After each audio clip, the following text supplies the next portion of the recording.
이번에 우리 갈라디아서를 마치고 이제 다시 그 생애에 대해서 지난번에 다윗까지 했습니다. 오늘 솔로몬의 일생을 좀 살펴보겠는데, 솔로몬의 일생 하면 제일 먼저 떠오르는 것은 지혜를 얻은 자, 하나님께 지혜를 얻은 자. 거기 보니까 4절에 보면 3장 4절에 이에 왕이 제사로 기브론에 가서, 거기는 산당이 큼이라고 그랬죠. 아직 그러니까 성전이 없다는 걸 우리가 알 수 있어요. 거기서 1,000번제를 드렸다는 거예요. 1,000마리의 제물, 어마어마한 제사, 큰 제사를 드렸다는 걸 알 수 있습니다. 무엇 때문에 솔로몬은 이렇게 제사를 드리고 하나님 앞에 이렇게 제물을 드리고 1,000번제를 드렸는가?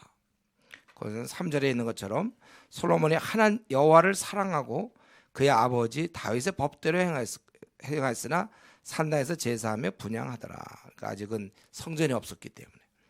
그 이유는 하나님을 사랑하고 다윗의 법도를 행하다 보니까 그가 이제 이렇게 큰 1,000마리의 제물을 드려서 제사를 드렸다는 것입니다. 근데 이제 이때 밤에 꿈에 이제 하나님께서 나타나셨죠. 그래서 5절에 보면 원하는 게 뭐냐? 그걸 구하라. 그럴 때 솔로몬은 보통 이제 이런 거 구하라 그러면 왕이면 여러분 한번 권세를 한번 잡으면요 절대 놓지 않으려고 그래. 어떻게든 재선하려고 그러고 다 권세 오랫동안 붙잡고 막 헌법 바꾸고 뭐 하다가 다 그렇게 되는 거 아니에요. 어떻게든 자기의 그런 걸 보통 구하거나 아니면 나라의 부강 혹은 그 당시 전쟁이 심했기 때문에 전쟁의 승리 이런 걸 구할 만한데, 그가 구한 것은 나는 작은 아이라 선악을 분별하는 것. 그 구절에 보면 자기는 이스라엘 나라의 백성은 많고 하나님 나라 백성은 많은데 내가 그들을 잘 다스리기 위해서 분별을 위해서 기도했습니다. 그것이 10절에 보면 하나님께서 그 말씀이 주의 마음에 구하며 그 말씀이 주의 마음에 들었다는 거예요. 뭘 구할까 했는데 이런 지혜를 구했을 때 마음에 들었다는 것입니다. 여러분 우리가 자꾸 숙명론으로 생각하면 안 돼요. 이런 것도 또 그렇게 구하도록 또 이미 예정되어 있었다. 이게 아니고 여러분이 어떻게 하는가. 제가 우리 기특한 생각 좀 많이 하라고 그랬죠. 한 번뿐인 인생 내가 이걸 어떻게 드릴까, 좀 주님 앞에서 나름대로 기특한 생각을 좀 많이 하세요. 그거 하나님 보시고 기뻐한단 말이에요. 부모가 지금 부모와 자녀 마찬가지예요. 자녀가 알아서 효도해야지. 그 부모가 일일이 요거하라 저거하라 저거하라 하지 말고 자기가 알아서 기특하게, 여러분들 그렇게 해야 돼요. 우리 하나님 앞에서도 이 솔로몬이 요걸 구한단 말이에요. 그러니까 하나님이 참 기뻤고, 그래서 12절에 내게 지혜롭고 총명한 마음을 주겠다. 그리고 네가 구하지 않았던 13절 부귀와 영광도 내게 주노니, 그리고 내 평생 왕중에 너와 같은 자가 없고, 또 14절 마지막에 보면 내 날을 길게 하리라. 이거 장수인데 구약시대에 큰 축복이죠. 오래 사는 거. 일찍들 죽으니까 장수까지 주겠다. 이런 걸 구하길 잘했죠. 보니까 부귀 영광, 괜히 부귀 주세 했다가는 그거만 얻을 뻔했는데 요걸 구해가지고 이렇게 다. 여러분 이걸 하나님께서 참 기뻐하셨다고 그랬잖아요. 그의 마음에 들었다고 그랬어요. 10절에 그 말씀이 주의 마음에 든지라. 그럼 우리가 기도할 때도 마찬가지입니다. 우리가 하나님이 기뻐하실 것이 무엇인가 늘 구해야지. 늘 보면 항상 먹고 사는 것만 구해서 되겠습니까? 우리가 하나님 나라의 백성인데. 성경에서는 그렇게 하지 말라고 그랬죠. 먼저 그의 나라로 의를 구하면, 그 다음에 여기 보니까 그 부귀 영광 13절에 14절에 장수 이런 게 뒤따라오는 것처럼 먼저 그의 나라와 그의 의를 구하면 이 모든 것 앞부분에서 먹고 입을 거잖아요. 그런 걸 더 한다고 그랬어요. 그래서 우리가 먹고 입을 것만 구해가지고는 그건 그냥 먹고 입을 것만 구하는 거예요. 이 땅에서 세상 사람들 사는 것처럼 사는 거고, 우리는 먼저라고 그랬잖아요. 먼저 하나님 나라, 어떻게 하면 교회 일이 잘 되고, 어떻게 하면 우리가 여러 가지 하나님 나라 확장이 잘 될까, 거기에 내 생과 시간을 먼저 투자하라는 거예요. 그럼 먹고 사는 문제는요, 그건 하나님이 책임져 주시겠다, 그런 이런 든든한 약속을 갖고 있는데 아직도 자기가 먹고 사느라고 예배를 등한히 하고 우리가 해야 될 일, 그리스도인으로 해야 될 일을 등한히 해서는 안 되는 것입니다. 근데 우리가 이런데, 저는 이제 이런 성경 구절 볼 때 이전에도 그랬는데 왜 솔로몬에게만 나타날까? 나한테는 좀 안 나타날까? 그런 생각들 했나요? 혹시 나한테는 좀 이런 거 한번 나타나면 내가 탁 뭐 구할 게 있는데 좀 왜 안 나타나는가? 여러분 구할 거 있습니까? 예? 내가 하나님이 뭐라고 할 때 내가 다 구할 게 있어요? 여러분 사실은 솔로몬에게는 이때 한번 나타나고 이제 다음에 한 번 더 나타나 이런 거지만 우리는 굳이 나타날 필요가 없어. 이미 약속으로 끝났으니까. 구하라 그러면 내가 응답하겠다. 지금까지 너희가 내 이름으로 구하지 아니했으나 구하라 그러면 너희가 받으리니 너희 기쁨이 충만하리라. 요한복음 16장 24절. 이미 약속이 돼 있어서 그러니까 지금 우리는 기도하면 응답받는 것이고 당장 기도 응답이 없더라도 계속 우리는 끈질기게 우리 하나님께 간구해야 되는 것입니다. 그래서 성경은 이미 약속했어요. 솔로몬처럼 이렇게 나타나지 않아도 됩니다. 이미 말씀을 던져줘서 우리에게 구하라 그래야 하면 받을 것이다. 그래서 너희 기쁨이 충만할 것이다. 그러니까 우리가 그때까지 받을 때까지 기도해야 되잖아요. 그러니까 이걸 의무로 생각하고 기도한다 그러면 아침에 일어나서 잠깐 하고요. 밤에 자기 전에 잠깐 하고요. 그러니까 의무로 생각하는 것이죠.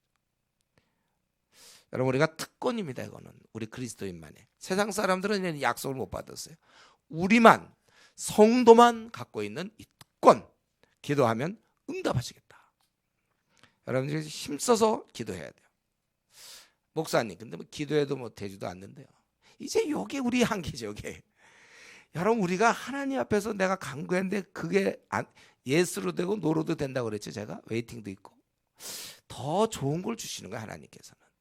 그리고 우리가 정말 하나님 뜻이라고 생각하고 간구한 것들 기도 응답했다고 낙심할 게 아니라 우리는 계속해서 기도해야 되는 것입니다. 이사야 50장 10절 말씀 어떻게 되어 있어요? 우리 이사야 한번 볼까요? 이사야 50장 10절. 이사야 50장 10절의 말씀.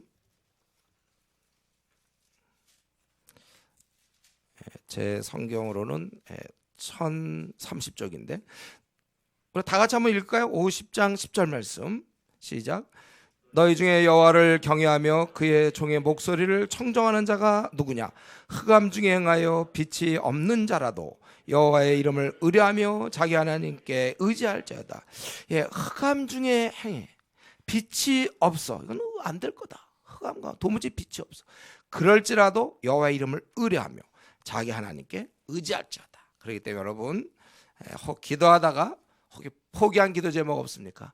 그것이 죄를 짓는 게 아니라면 계속 기도하세요. 우리 다윗은 그랬잖아요. 자기 원래 그거 안 된다. 아들을 내가 걷어가겠다. 그래도 혹시 알 게 뭐냐고 막 기도하다가 걷어가니까 그 다음에 자기가 우리가 확실히 하나님이 그 약속도 안 하셨는데 본인이 포기하는 일이 없도록 계속 기도하세요. 흑암 중에 행할 때 당장 우리 여러 가지 기도 제목 응답 없다고 낙심하지 말고 계속 우리는 행하는 것입니다. 그래서 그는 그에게 지혜를 주셨고 사실 우리도 마찬가지죠. 근데 그러고 나서 보니까 16절에 그래서 이제 재판이 나오죠. 창기 두 여자가 왕에게 와서 이제 아들 하나가 있어요. 이게 이제 어떤 두 여자 중에 한 여자가 자기 아들을 죽이고는 자기가 잘못해서 남의 아들을 자기 아들이라고 우기는 거예요. 근데 보니까 18절에 해산한 지 사흘 만에 이 여자도 해산하고 그랬다가 이제 하나가 죽었는데 서로 이 아들이 자기 아이들이라고 한 명의 가짜죠, 그렇죠? 요즘 같으면 DNA 탁 끝나는 거지. 근데 그 당시에는 근데 여러분 이게 무슨 지혜입니까? 제가 보기에 그래 칼 갖고 와서 잘라라 그럴 때 이 가짜는 어떻게 그렇게 머리가 안 돌아가? 그 자르세요 이러. 벌써 그렇게 얘기하면 가짜 아니에요? 진짜는 어이구 저 주세요. 누가 보더라도 이게 그냥 IQ 100 정도면 되는 건데 이게 무슨 지혜죠? 근데 제가 생각하기에는요 이게 이제 단지 그런 것만이 아니고 지금 이 한 여자가 굉장히 이들이 창기라고 그랬잖아요. 막 가는 인생이라고요. 이 땅에 잃을 게 없고 평소에 아주 거짓말도 능숙하게 했던 사람들이 와갖고 좀 막 그럴듯하게 막 얘기하고 절대로 이 정도 보면 지금 왕 앞에서 쟁론한다고 그랬죠. 22절에 굉장히 감정이 막 올라가고 처음에 어떻게 시작했는지 모르지만 왕까지 와서 막 감정이 막 올라가고 이럴 때 보통 때 같으면 칼로 잘라라 그러면 절대로 제가 보기에 자르세요 할 사람 없어요. 근데 막 그냥 경황이 없고 막 그 왕 앞에서 막 쟁론할 때 제가 생각할 때는 딴 때 같으면 솔로몬이 다르게 했을 것 같은데 그 순간에 칼 갖고 와서 자르겠다 그러니까 막 시기와 질투 자기 아들이 아닌 것을 알고 막 그러던 여자가 그렇죠 이렇게 된 것 같아요. 제가 보기에. 저는 제 생각에 성경에 안 써 있지만 이걸 왜 이렇게 지혜를 칭찬하냐면 여인의 심리 그걸 읽은 게 아닌가. 그 상황을 판단하는 심리까지 분석해서 판단하고 그 분위기를 따져서 칼로 잘라라 이렇게 얘기한 것 같아요. 그참 맨정신에 나타난 침착한 두 여인 앞에서 야 칼로 잘라 반반 나눠주겠다 그러면 누가 좋습니다 이럴 사람이 어떻게 진짜 엄마라면. 제가 보기에는 이러한 상태 상황에 대한 통찰력 심리 파악 이것까지 계산하여 말도 안 되는 칼로 자르라로 결국은 어쨌든 아들을 찾아줬잖아요. 이것이 바로 제가 생각할 땐 지혜인 것 같아요. 지혜. 어쨌든 우리 여기서 알 것은 지혜라는 건 뭐냐면 이렇게 문제를 해결할 수 있는 것입니다. 복잡하고 참 여러 가지 문제가 엉겨 있고 여러 사람 가운데 죄 많은 우리 이 땅을 살아가는 우리도 이 하늘의 지혜가 있어야 돼요. 여러분들 비둘기처럼 순결만 하면 안 되고 성경에 뱀처럼 지혜로워라. 그래서 그냥 우리 밤낮 사기당하게 분별력이 있어야 돼요. 여러분 잘 헤쳐나가야 됩니다. 세상은 악하고 우리는 힘이 없어요. 세상 사람들은 거짓말도 잘하고 우리는 진실만 얘기합니다. 어떻게 우리가 회사에서 승진하며 또 우리가 주어진 상황에서 어떻게 우리가 살아갈 수 있습니까? 우리는 이런 면에 성경의 주님의 가르침 너희는 뱀처럼 지혜로워야 된다. 우리가 그러기 때문에 우리도 지혜를 간구해야 돼요. 모든 걸 들으시는 하나님 앞에 우리가 제대로 살아갈 수 있도록 지혜를 우리가 구해야 되는 것입니다. 이 지혜는 하나님이 주시는 거예요. 우리 시편 119편 98절에 보면 우리가 계명에 주의하고 계명을 따르고 이럴 때 계명을 사모하고 그를 나를 원수보다 지혜롭게 하신다고 그랬어요. 또 다니엘서 1장 17절에 보면 하나님이 내 소년에게 학문을 주시고 모든 서적을 깨달게 하시고 지혜를 주셨으니 이렇게 돼 있잖아요. 다니엘의 그 친구들 다니엘의 이 지혜는 위로부터 온 거예요. 에베소서 1장 17절에도 영광의 아버지께서 지혜와 계시의 영을 너에게 주사 이렇게 돼 있잖아요. 우리가 이 지혜는 얻는 거라는 거예요. 그래서 계속해서 우리가 지혜를 하나님으로부터 하나님께 맡겨놨어요. 우리는 필요할 때마다 우리가 지혜를 얻기도 하고 또 계속해서 우리 분별력을 키워나가고. 그래서 여러분들이 지혜가 좀 부족한 사람들은 더 열심히 성경을 보고 계속해서 기도 생활하면서 이 지혜를 얻어나가야 되는 겁니다. 사실 솔로몬도 인간적인 지혜는 이미 있었습니다. 우리 그 2장에 보세요.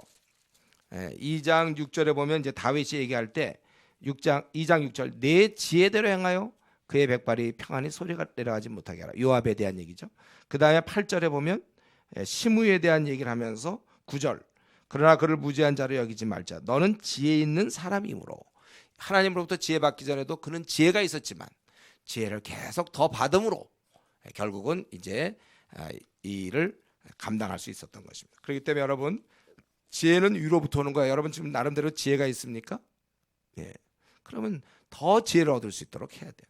그리고 두 번째 솔로몬 하면 또 대표적인 것이 성전 건축이죠. 6장으로 넘어갑니다. 6장에 보면 그는 이제 이스라엘 자손이 애굽 땅에서 나온 지 480년이에요. 솔로몬이 이스라엘 왕이 된 지 4년이라 대략 그러면 한 960년 70년 뭐 하여튼 그쯤 되겠지 BC. 그때 그가 이제 성전을 짓기 시작하는 것입니다. 그래서 성전을 쭉 이제 짓게 되는 거예요. 그러니까 사실은 다윗이 준비한 것을 결국 솔로몬이 건축하게 되는 것이죠. 우리가 아는 대로 왜 다윗이 건축하려는데 왜 안 됐습니까?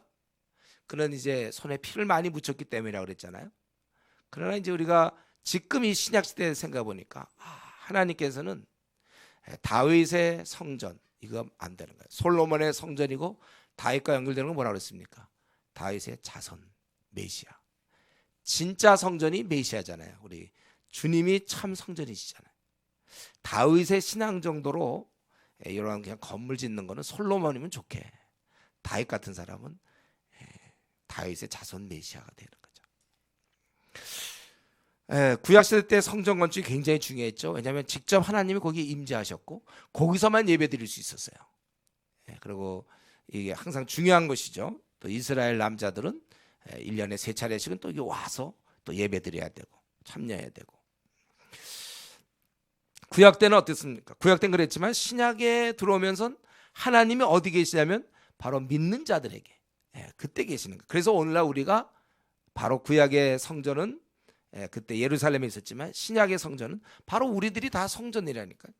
그래서 우리 에베소서 2장 21절에 그 안에서 건물마다 서로 연결하여 주 안에서 성전이 되어가고, 우리가 성전이란 말이에요. 우리가 그렇기 때문에 요즘 뭐 어느 교회에서는 무슨 제1성전이 있고 제2성전, 뭐 성전이라는 얘기하는데 틀린 말이에요. 예배당이라는 얘기는 맞아요. 그래, 예배당이라는 말은 맞지만 성전이 우리인데요. 그래서 우리 지금은 우리 안에 주님이 계시잖아요. 바로 구약 시대 때 예루살렘 성전에 하나님의 영광이 거하시고 하나님이 거기 임재하시고, 오늘날 우리 안에 하나님이 임재하시는데 내가 성령 충만하면 영광이 드러나는 거예요. 그래서 우리가 힘있고 빛나고, 내가 성령 충만하지 못하면 초라하고 우울하고 이제 근심 어린 얼굴이고, 성령이 역사하시면 내 안에 하나님의 영광이 나의 삶을 통해서 이제 드러나는 것이죠. 그렇기 때문에 오늘날 우리는 이런 식의 성전 건축하지 않습니다. 오늘날은 이제는 우리 솔로몬은 눈에 보이는 성전을 건축했고, 우리가 하는 일은 지금 눈에 보이지 않는 성전을 건축하는 것이죠. 그래서 어떤 사람 꿈은 자기가 죽기까지 뭐 교회를 30개 교회당을 짓는 것이다. 뭐 그런 사람 주위에 있어요. 근데 제가 보기에 우리나라는 지금 건물 짓기보다는 오히려 진짜 성전을 져야죠. 오히려 30명을 거듭나게 하거나 100교회를 나는 꼭 지고 싶다. 100명 거듭나게 하는 게 오늘날 맞는 것입니다. 그래서 우리는 이런 의미에서 우리가 바로 솔로몬이 성전 건축하는 것처럼 우리가 지금 성전을 건축하고 있는 거예요. 그래서 여러분들이 안 믿는 사람을 주님을 소개해서 그를 그리스도인이 되게 하면 여러분이 이 땅에서 지금 성전을 하나 건축한 거예요. 2개 건축하고, 그러니까 30교회를 건축해 보겠다 그런 사람처럼 우리는 이제 우리가 이렇게 건축해 나가는 거죠. 지금쯤 여러분 한 20개 정도는 다 건축했나요? 지금 우리가 성전을 건축해야 돼. 죄의 종으로 있던 그들을 더 어둠을 벗어나 이 건물 졌을 때도 아마 좀 만족스럽겠지만 뿌듯하겠지만, 여러분 사실은 눈에 안 보이는 성전 짓는 게 더 뿌듯해요. 안 믿는 형제 자매를 거듭나게 해서 그가 지금 신앙생활 잘하는 모습 보세요. 여러분 자기 친구 데리고 왔는데 지금 여기서 막 조장하고 뭐 막 그런 사람 있습니까? 집사도 하고 뿌듯한 거예요. 제가 전도한 사람들 교계에서 막 일하는 거 보면 아주 좋은 거예요. 이게 더 아주 역동적이고 감동적이에요. 건물 져놓고 멋있다 하고 감동, 그것도 좋지만 이 형편없던 사람이 참 주의 종이 되었을 때, 와, 참 그게 우리가 하는 일이에요. 여러 명을 그러니까 전도를 자꾸 뭐 그리스도인의 의무 부담이 아니라 집을 좀 줘야 될 거 아니에요. 우리도 성전 건축 우리가 그거 하잖아요. 다윗이 솔로몬이 이거 할 때 뭐 괴로워하면서 했겠습니까? 참 영광스러운, 내 손으로 하나님 집을 짓다니. 우리가 그런 영광스러움을 가지고 우리가 전도를 해야 될 것입니다. 그리고 이제 성전이 건축되니까 거기 7장으로 넘어가면 이제 쭉 건물을 짓고 뭐 지성소, 성소 뭐 이런 거 쫙 만들고, 그 다음에 이제 내부 오늘날 따지면 뭐 인테리어 같은 거가 되겠지. 그러니까 인테리어보다는 이제 그 안에 필요한 것들을 이제 만드는데, 거기에 사용된 사람이 13절 7장이죠.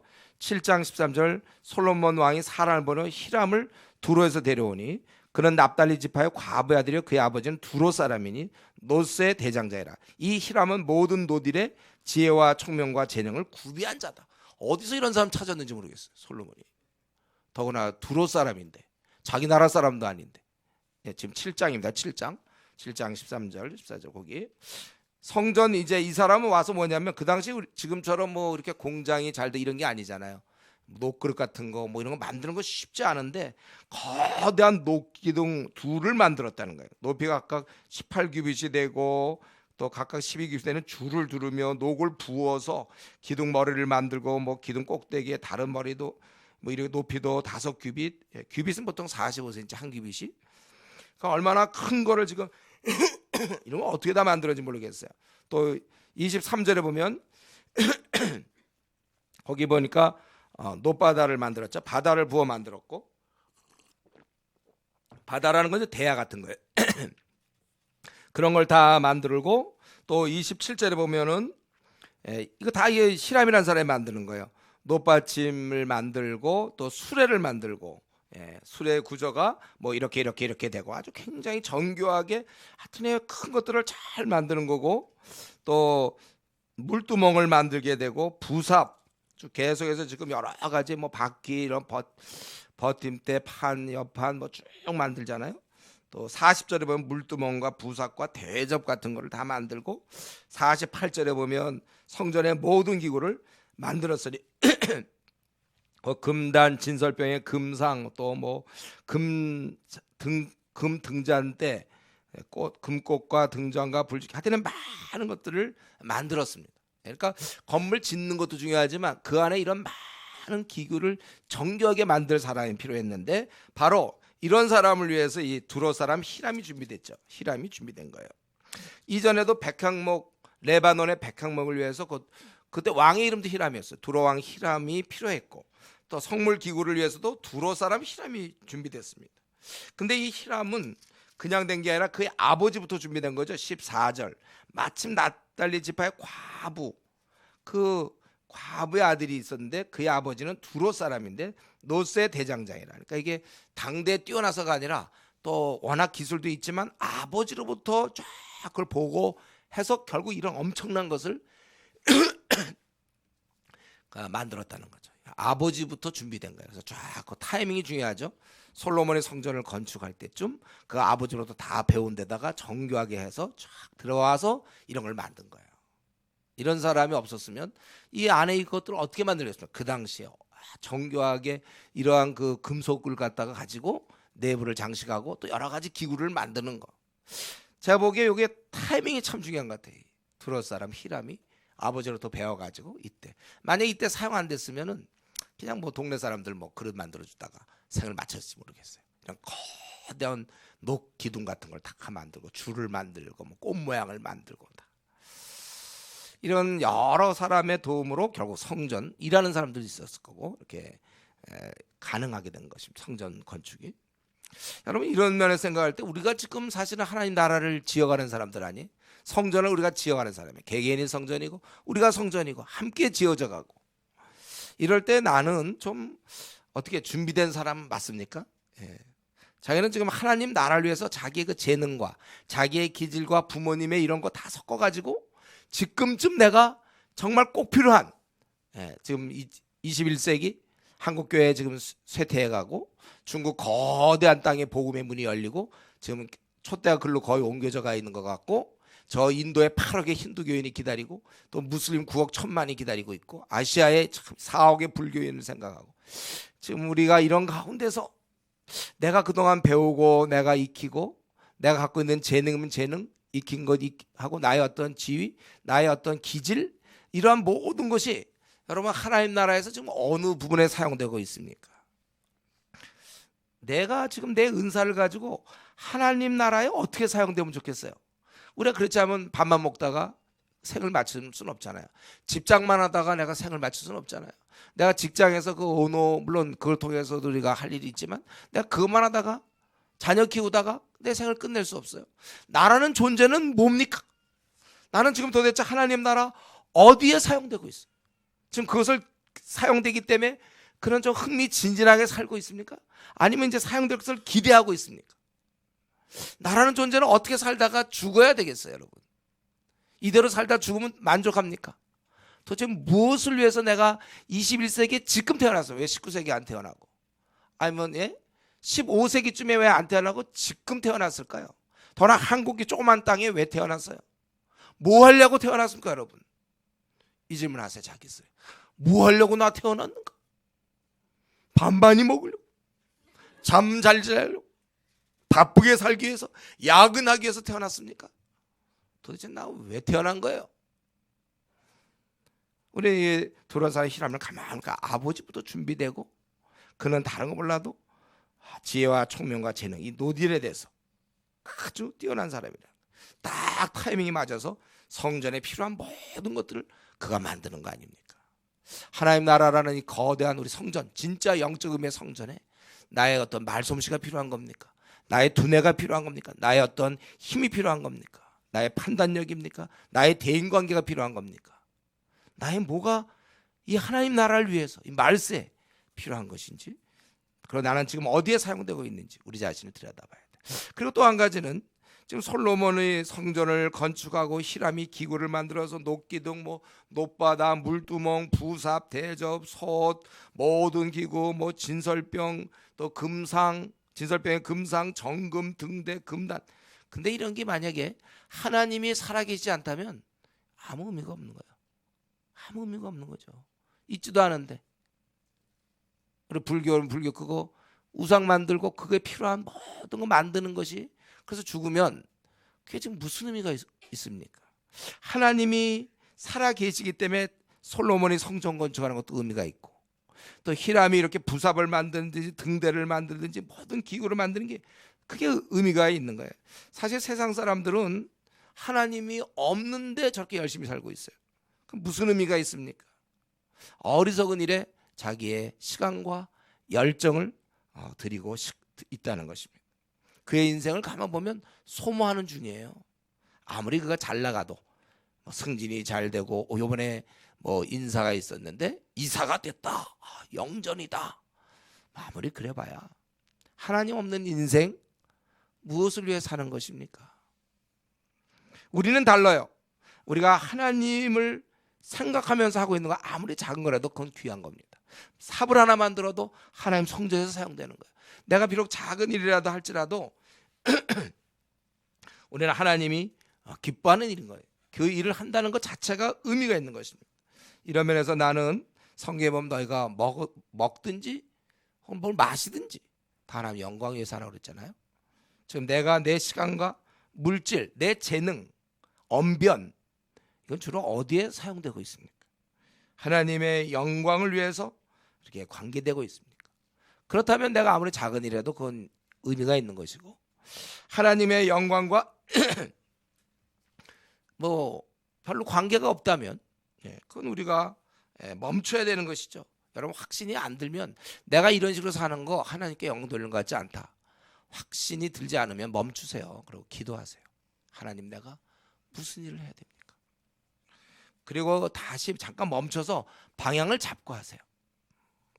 남은 생 우리가 좀 잘 써야 됩니다. 그러니까 솔로몬 하면 성전 건축이 떠오르잖아요. 나 하면 후세 사람들이 뭡니까? 나는 나 솔로몬 성전 건축 됐었죠. 솔로몬 성전 건축 나 그다음 세상 사람들이 하는 거 하고 나는 뭐예요? 나 유일한 나, 한 명뿐인 나, 이 땅에 다시 나 같은 사람 또 나타날 거 기대하지 마세요. 비슷한 사람이 있을지 모르지만 나 뭐예요?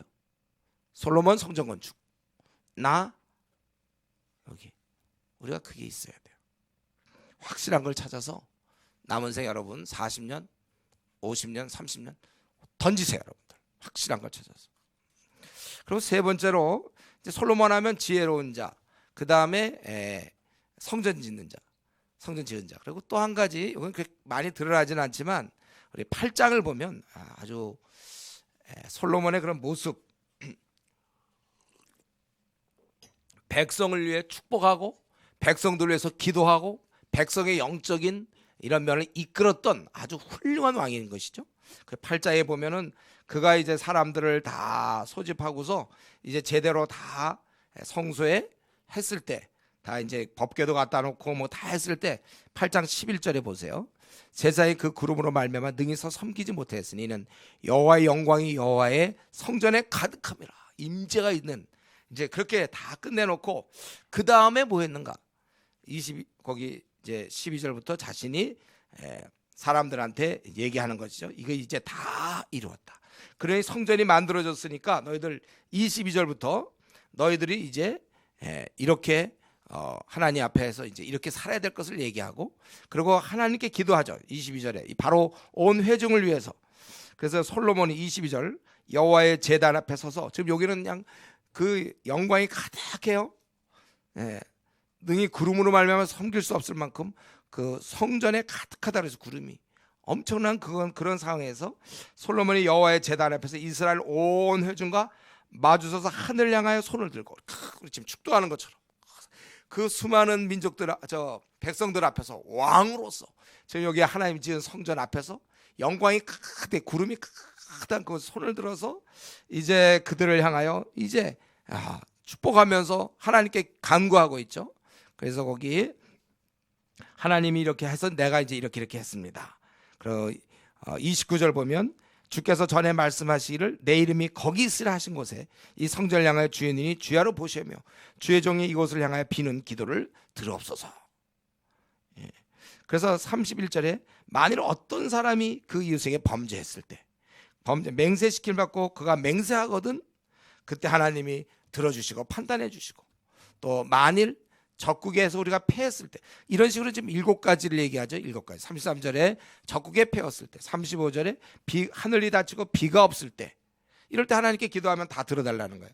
또 37절에는 기근과 전염병, 곡식 시드름, 적국이 에워쌀 때 무슨 재앙과 질병이 있을 때 이렇게 쭉 하고 5번째가 뭡니까? 또 그 41절 또 주의 백성 이스라엘에 속하지 아니한 자 그 주의 이름을 위하여 먼 지방에서 온 이방인이라도 그가 이 성전을 향해서 기도하거든 43절 주는 계신 곳 하늘에서 들으시고 이방인이 주께 부르짖는 대로 이루사 땅의 만민이 주의 이름을 알고 주의 백성 이스라엘처럼 경외하게 하시오며 이렇게 지금 먼 지방의 이방인도 소문 듣고 와서 기도한다면 그도 하나님을 경외할 수 있게 그도 이스라엘처럼 경외하게 하시오며 여러분 구약 때 말이죠. 솔로몬이 정말 얼마나 대단한 영성을 가졌는지 신약 때 우리가 갖고 있는 영성을 갖고 있어요. 구약 사람으로. 이런 생각 보통 못하거든. 이스라엘 백성은 자기들의 하나님만 생각했어요. 근데 솔로몬은 이때쯤 이제 열방을 생각하는 거예요. 그들도 이스라엘처럼 하나님을 경외할 수 있게 해달라고. 자, 이거 굉장히 큰 안목이죠. 그런 안목을 갖고 있어요. 오늘날 우리 신학시대에도 그런 안목을 못 갖고 그냥 밤낮 우리나라에 살다 죽으려고 끝내는 그냥 우리나라에서만 그냥 밤낮 믿고 끝나는 성도가 얼마나 많습니까? 가서 온 민족으로 모든 족속으로 제자 삼으라는 이 명령을 한 3분의 1만 아니면 5분의 1만 실행하는 거죠. 우리나라에서만 하다가 끝나려고 하는 사람들. 벌써 그는 온 세계에 참 하나님이 되도록 그렇게 기도하고 있다는 거예요. 여러분 기도의 범위를 넓히세요. 우리 이슬람 전 세계 15억 2천을 누가 기도할 것입니까? 우리나라 아시아의 4억의 불교인을 누가 기도해 줄 거예요? 우리나라에 1,000만 명의 불교인 누가 기도합니까? 이게 밤낮 나의 먹고 사는 문제 그거 말고 지금 아시아에 하루에 10만 명이 지옥 가는데 밤낮 내 문제에 빠져 있으면 어떻게 해요? 이들을 위해서 기도하란 말이죠. 그들에게도 참 나의 하나님이 온 우주의 하나님이 되도록 우리가 우리 생을 잘 드려야 되는 것입니다. 근데 이때 솔로몬에게는 이런 모습이 있었어요. 그리고 계속해서 그가 6번째는 44절 그 전쟁하러 갈 때 기도하고 또 그러다가 전쟁하다 져갖고 포로로 잡혀갔을 때 46절 범죄해갖고 이렇게 된 거죠.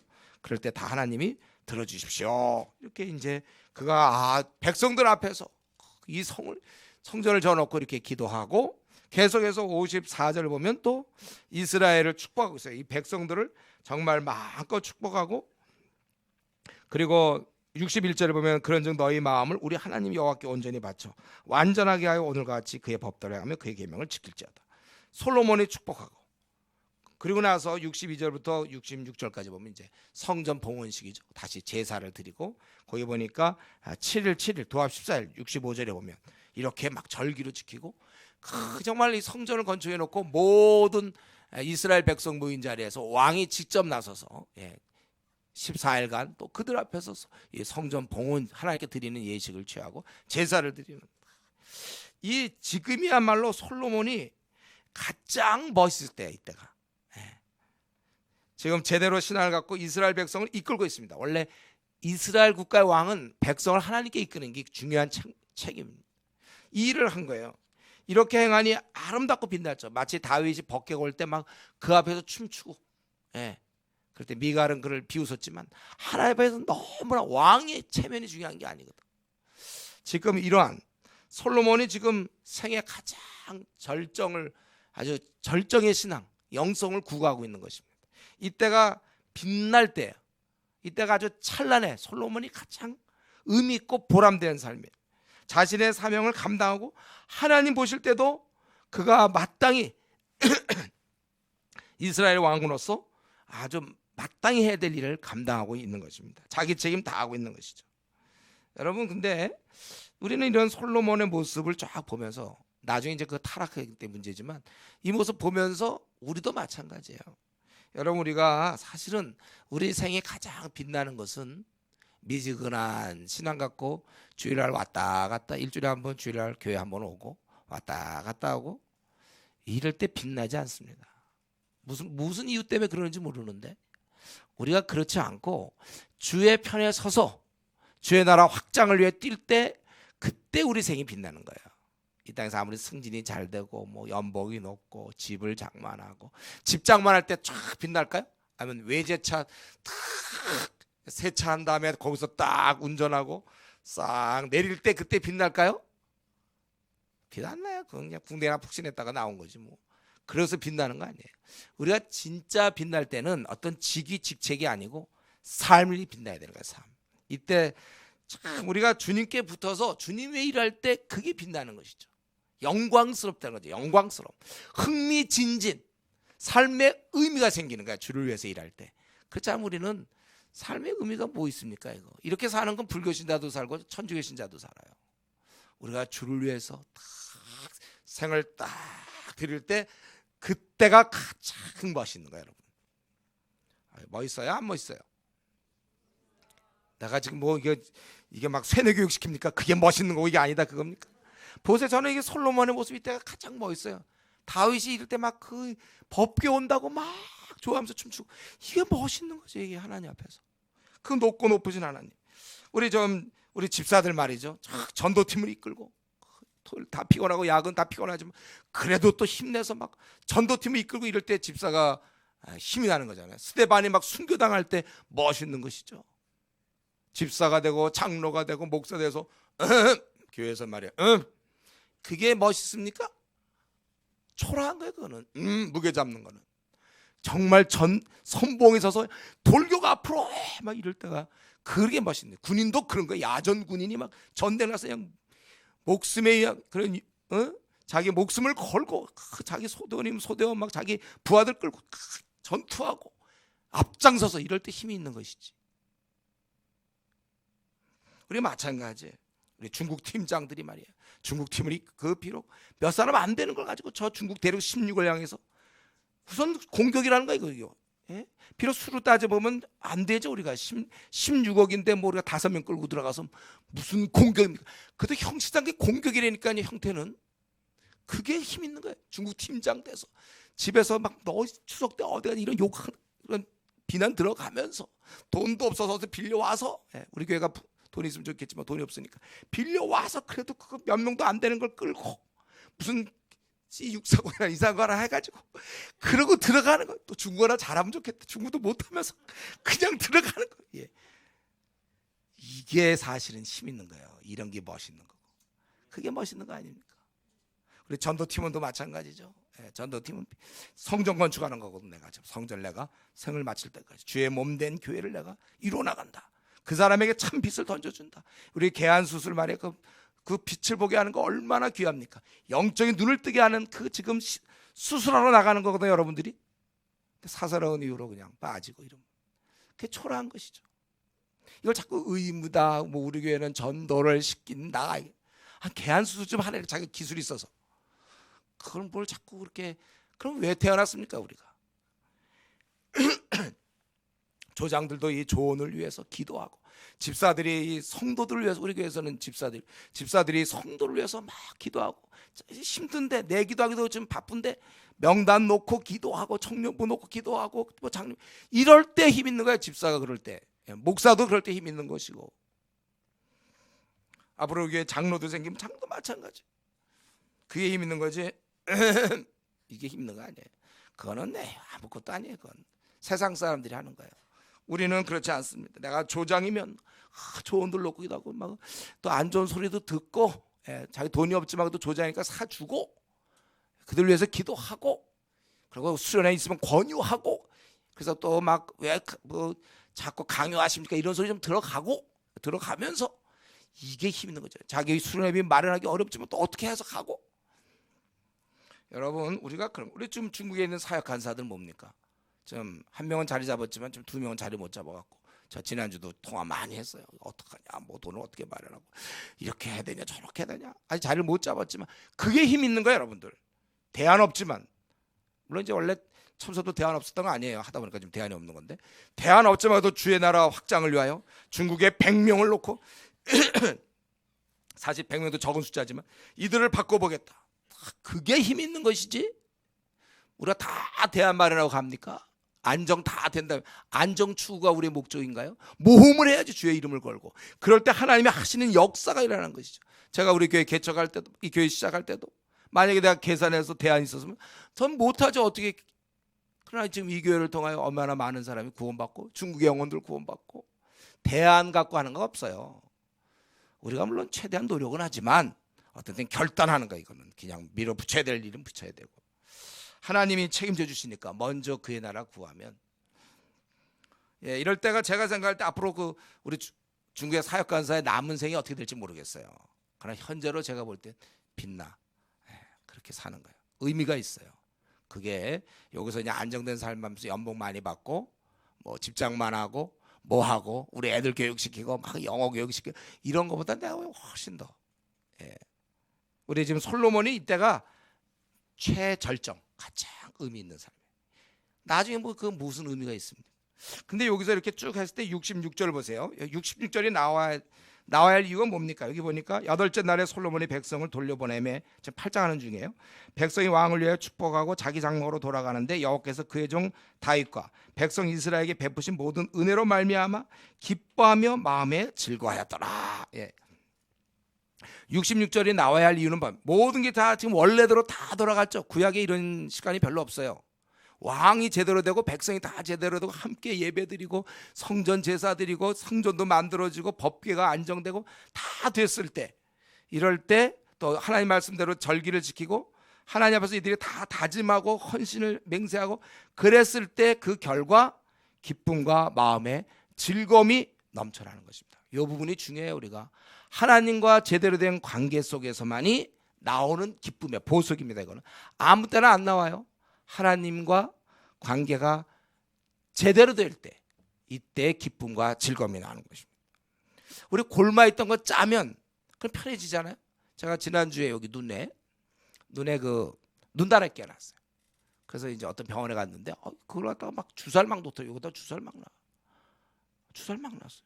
그래서 이게 막 터져갖고 이상하게 뻘겋게 돼갖고 나 저 사경회를 인도하러 가야 되는데 뻘개가지고 참 주사를 막 놔가지고.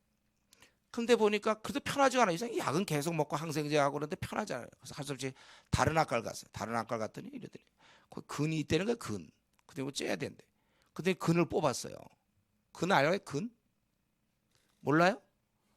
근이라는 게 이 안에 어떤 고름 같은 게 있는 거예요. 그러니까 근. 이걸 또 설명 하더니 그냥 외우세요. 외우든지 아세요. 근 있는데 그걸 뽑아야 된다는 거예요. 그래서 그걸 이제 뽑더라고요. 그러고 나니까 그날부터 편해져요. 눈이 깜빡깜빡하는데 편해지더라고. 그 안에 어떤 이런 근 같은 게 있었나 보니까 고름이 약간 굳어진 거, 그 근이 그걸 뽑았다고. 그러니까 편해져요. 지금 편하잖아요. 눈이 편해. 여러분 이 골마 있던 건 짜야 돼요. 여러분들 이렇게 보세요. 여기 뭐 골문 거 있잖아요. 그런 거 짜서 고름 빼보세요. 그럼 그날부터 편하죠. 그거 놔둔 채, 골문 거 놔둔 채 거기다 뭘 바르고 뭐 건드리고 뭐 항생제 먹고 해도 이거 골문 거 하나 있으면 아주 불편하거든요. 꽉 짜버려야 돼. 그런 거는요. 그러면 짜고 나면 당신 아파도 짜고 나면 편안하거든. 손에 조그만 가시 하나 있어 보세요. 가시 그걸 자꾸 있는데 그걸 놓고 그냥 그 앞에 붕대로 대충 떼우고 이러지 말고 그거 뽑고 나면 편해. 뽑을 때 따끔하게 좀 편하다고요. 뽑아야 되는 거야 이런 걸. 이걸 가시가 있는데 뭐 주사를 넣고 해봐야 그거 그냥 뽑는 게 제일 편해. 빼기 전까지는 안 됩니다, 여러분. 여러분 경험 있잖아요, 그런 거. 골물 있을 때 그걸 짜든지 이렇게 해서 해야지. 째갖고 그게 제일 편한 거예요. 이 마찬가지로 우리가 하나님과 나 사이에 조그만 이러한 어떤 가시 같은 게 있다든가 이런 거 있을 때. 지금 히터가 돌아서 약간 좀 졸기에 좋은 이 온도가 된 것 같은데 좀 따뜻하니까 여러분들 밖에 춥다가 지금 얼마나 춥습니까? 여기 안에 따뜻하니까 좀 졸음이 오는 것 같아요. 지금 이 가시를 뽑을 때 지금 무슨 얘기했냐면요. 저는 분들을 위해서 얘기하면 그 사이에 제가 눈 다래끼 얘기했고 이 가시를 뽑고 나야 편안해진다 이거예요. 하나님과 관계도 마찬가지입니다. 여러분이 내가 지금 행복해요. 지금 나 정말 기쁩니까? 만족스럽습니까? 그럼 됐어요. 그럼 그 사람은 된 거고 그렇지 않고 뭔가 내 앞에 뭔가 무슨 문제인지 몰라도 내 신앙에 약간 불편함이 있어요. 지금 주님 오시면 안 될 것 같아. 그렇다면 이 시간 여러분 하나님 앞에서 그걸 해결하세요.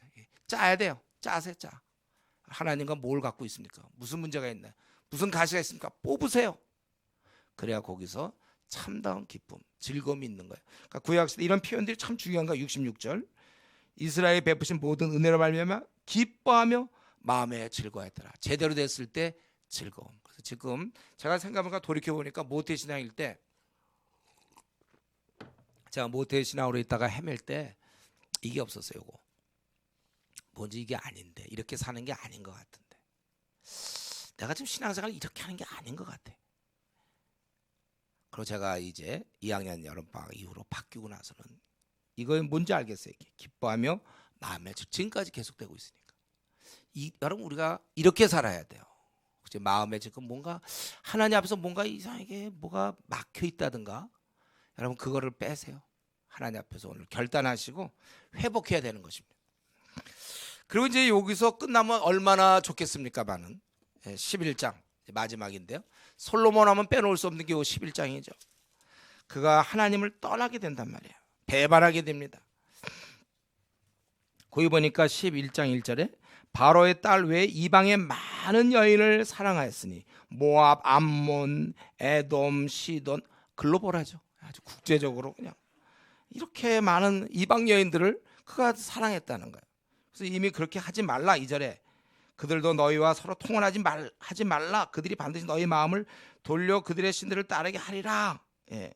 그렇게 말씀하셨지만 솔로몬이 그 말을 지키지 않고 그렇게 여러 모압, 암몬, 에돔, 시돈, 헷 많은 데서 여인을 끌고 와가지고 무려 3절에 보니까 왕의 후궁이 700명이 첩이 300명 그렇게 많은지 몰라. 무슨 여자들이 많이 이렇게 그들이 이제 왕의 마음을 돌이켰다는 거죠.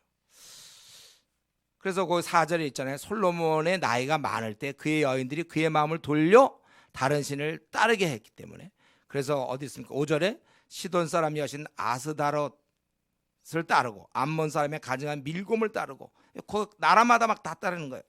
또 7절에 보면 모압의 가증한 그모스를 위하여 예루살렘 앞 산에 산당을 지었고 성전을 짓던 그가 산당을 지었단 말이에요. 그모스를 위하여 또 암몬 자손의 가증한 몰록을 위하여 그와 같이 하였고 그가 이방 여인을 위하여 그와 같이 한지라 그들이 자기의 신들에게 분향하며 제사했고 결국 여기 이제 솔로몬의 마지막 모습인데 그가 그러니까 지혜를 얻은 자요 성전을 짓는 자요 백성을 위해서 기도하고 그러던 자였는데 하나님을 배반하는 자로 이제 마치게 되는 겁니다. 지혜가 있어도 또 영적인 문제는 다른 거예요. 여러분 지혜는 많을 수 있어요 우리가. 그러나 그런 영적인 깨어 있으면 좀 다른 문제입니다. 그래서 성경에는 항상 지혜와 성령 충만 두 가지를 얘기하죠.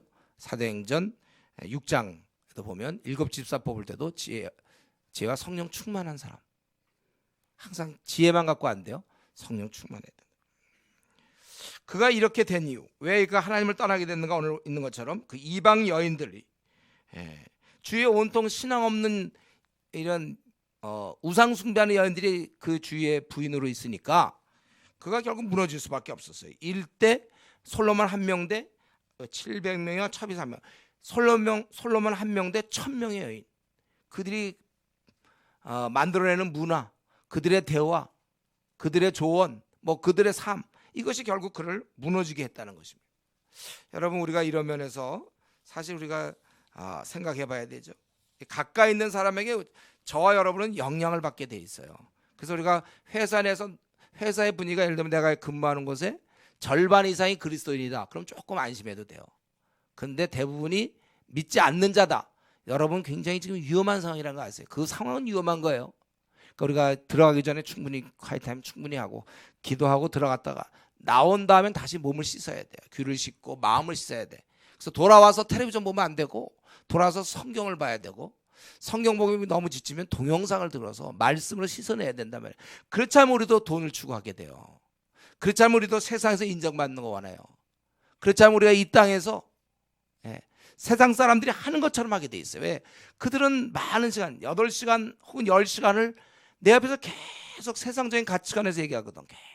그러니까 나도 모르게, 나는 물론 아니야. 머리로는 아니에요. 그렇지만 나도 모르게 어느 날 가만 보면 내가 그들을 담고 있다니까요.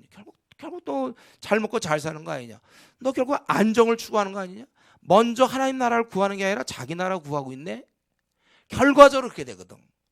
그러니까 여러분 특별히 믿는 사람 많은 직장 다니는 사람은 성경을 조금 덜 읽어도 괜찮아. 조금 그런 사람은. 거기서 좋은 얘기들이 이미 거의 수련회니까. 그러나 안 믿는 사람은 잔뜩 데서 8시간 10시간 보내고 집에 와서 또 텔레비전 본다면 계속해서 이 불신앙의 문화에 또 불신앙의 문화. 그러니까 자기는 숨 쉴 수가 없어요, 여러분. 그러니까 이거는 시간적으로 그렇다. 벌써 그렇게 내가 그런 회사를 다니고 그런 어떤 환경, 또 우리 학생 같으면 그런 학교에서 그렇다면 내가 물드는구나. 그러니까 수련회 오면 좋은 점이 뭡니까, 여러분? 수련회 오면은 그런 게 씻어내니까 다시 눈이 맑아지는 거잖아요. 그래서 결단하게 되고 이때 결단은 괜찮은데 그냥 이런 일상생활하면서 어떤 중요한 거 결정하지 마세요. 예? 절대로 그런 상황에서 결정하지 마세요. 알게 모르게 세속적으로 생각이 그 사람들 보다 보면 배우게 되거든. 그건 어쩔 수 없어요. 이렇게 조금씩 들어와요. 마귀가 뭐 이렇게 한 번에 공격하는 게 아니라 조금씩. 그러니까 삼손이 어땠습니까? 처음부터 내 머리 깎으면 돼 이렇게 설명 안 했어요. 조금씩 계속 여자가 집요하게 하니까 결국 무너지는 거예요. 조금씩에 무너지는 것처럼 우리가 조금씩 세상의 문화를 배우면서 우리가 알아야 되지만 그들의 가치관이 우리 안에 조금씩 스며들다 보면 어느 날 보면 굉장히 세속적인 얘기를 하게 된다니까. 우리도 모르게 내가 옛날에 이런 얘기 안 했을 것 같은데 하게 된다니까. 바뀌어야 되는 거예요. 그래서 여러분 내 주위 사람이 지금 내가 누구에게 가장 영향을 받고 있죠? 월요일부터 토요일까지. 그럼 배우자입니까? 기숙사의 룸메이트인가요? 회사의 같은 사무실 동료? 자주 만나는 고등학교 동창? 혹은 교회 내에 있는 어떤 신앙이 좋은 친구 아니면 세속적인 친구? 잘 구분해서 자기가 내가 만약에 안 믿는 사람을 많이 만난다는 얘기는 영향을 많이 받겠구나. 이건 그냥 객관적으로 판단하세요. 나도 모르게. 그러나 이걸 밀어낼 수 있도록 동영상을 내가 꼭 평일날 한 절반씩이라도 내가 들어야 되겠다. 그래서 PBS를 나눠서 하는 게 좋아요. 다시 말씀으로 돌아오면 제정신 다시 차리거든. 그러니까 이게 매일매일 계속되는 싸움이기 때문에 이 싸움에서 여러분 이겨야지. 오랜 유혹에 이기는 사람은 없습니다. 오래된 아주 계속 지속적인 공격 앞에 다 무너지는 거예요. 그러니까 아예 요셉은 도망가 버렸잖아요. 아예. 우리가 지금 뭐 회사 생활한다, 학교 생활한다 할 때 안 믿는 사람들로 도망 나올 수는 없고 본인이 말씀으로 계속 자기를 바꿔야 돼요. 그래서 복 있는 사람은 주야로 말씀을 묵상하는 자가 복 있다고 성경에. 괜히 자기를 시험하지 마세요. 자기는 괜찮을 거라고 믿으면 안 돼요. 안 믿는 사람 오래 만나면서 자기는 영향 안 받을 거라고 믿는 거 그거는 크게 어리석음이에요. 그래서 성경에도 주를 깨끗한 마음으로 부르는 자들과 함께 의와 믿음과 사랑과 화평을 좇으라. 그래서 이 신앙 공동체란 굉장히 중요한 것입니다, 여러분. 신앙 공동체 잘 이렇게 유지하고 있어야 돼요. 그러니까 원래 이 솔로몬이 살 수 있는 기회는 신앙 좋은 부인을 만났어야 돼요. 아니면 최소한도 1000명 중에 그래도 한 501명 정도는 신앙인을 만들었어야 돼요. 뽑을 때 그래도 이렇게 해서 501명은 이거 499명 만약에 이방인은 그래도 버틸 수 있었는데 거의 1000대1 주로 이방 여인들 잔뜩 해갖고 그러니까 지는 게 당연하죠. 여기 보면 나이 많을 때란 말이 있잖아요. 4절에 처음엔 안 그랬어요. 조금씩 무너져요. 조금씩. 여러분이 이런 거 그러니까 결국 이제 말씀 마쳐야 되겠는데요. 솔로몬의 삶을 보면서 결국 뭘 얘기하는가? 처음에 그렇게 하나님을 잘 섬겼고 백성 앞에 정말 빛나고 찬란하고 영광스럽고 이제 참 다윗을 능가할 정도로 막 그랬던 그가 나중엔 그 누구보다 더 여러 이방신을 감히 그 예루살렘 앞 산에 산당을 지을 정도로 그런 여러 이방신을 섬기는 우상 숭배자가 되었다는 것. 그것은 무엇을 얘기하고 있습니까? 답은 하나죠. 너희도 조심해라. 그거요. 조금씩 무너지는 거다. 늙을 때, 나이 많을 때 그렇게 된 거예요. 조금씩 영향을 받다가 무너져 버린 것입니다. 지금 자기 신앙 좋다고 여러분 경건생활 방심하면 우리도 무너질 수 있는 것입니다.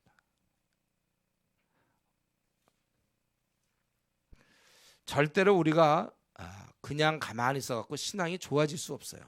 노력해야 돼. 우리가 영어 공부도 꾸준히 해야 영어가 잘 되고 중국어도 그렇잖아요. 가만히 있어갖고 우리가 더 어떻게 진보가 이루어집니까? 오히려 까먹기 시작하죠.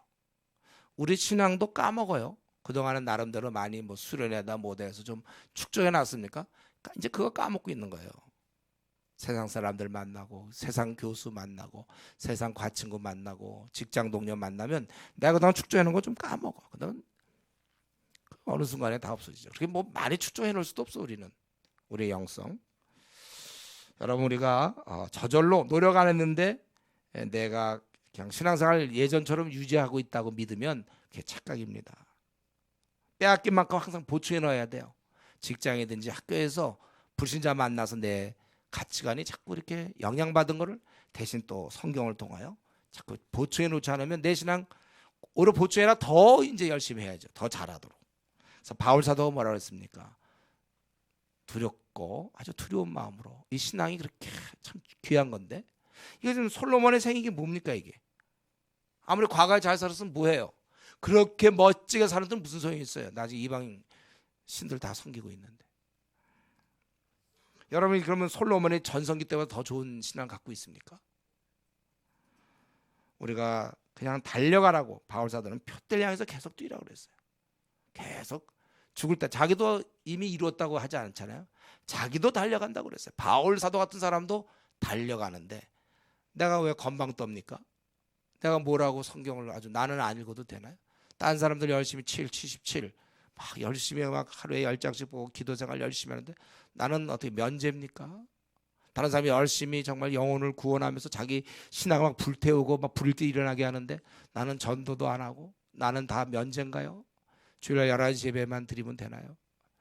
우리 자신이 노력해야 돼요. 우리 고2 뭐 고등학교 2학년들 이제 고3 되고 지금 막 정신없겠죠 지금 공부에 수능이 기다리고 있으니까 우리가 그 상태 우리가 지금 고등학교 2학년 2학기라고 생각하면 돼요. 그래서 우리가 수능 때까지 공부 열심히 해야 되는 것처럼 우리는 지금 주님 만날 때가 바로 우리가 수능 보는 날이에요. 여러분 앞으로 40년, 50년, 30년 열심히 더 열심히 남들보다 더 남들이 정말 성경을 뭐 보면 난 더 많이 보고 더 많이 기도하고 더 열심히 해야 우리 신앙이 자라나는 것입니다. 그렇기 때문에 청년 때 신앙을 믿고 결혼 이후에 그냥 저절로 될 거라든가 아기 낳기 때문에 나는 기도가 면제된다든가 아기 키워야 되기 때문에 난 성경을 못 본다든가 동영상 보면 되잖아요. 우리가 그렇게 해서는 안 되고 또 난 직장생활이 너무 야근이 심하기 때문에 성경 읽는 걸 나는 안 읽어도 된다든가 남들은 기도 1시간씩 하는데 나는 30분만 해야 된다든가 이런 거 없습니다. 오히려 야근을 하니까 더 세속적인 게 더 많은 거 나에게 들어오니까 더 기도를 열심히 해야 되고 더 말씀을 봐야 되고 우리가 이러한 좀 피나는 노력 우리가 끝까지 달려나가야 되고 계속 잘해야 될 것을 정말 솔로몬이 비록 이렇게 타락했고 그랬지만 대신 우리에게 유익을 주는 것은 바로 이겁니다. 너희들도 나처럼 되지 않도록 조심하라. 기도하겠습니다.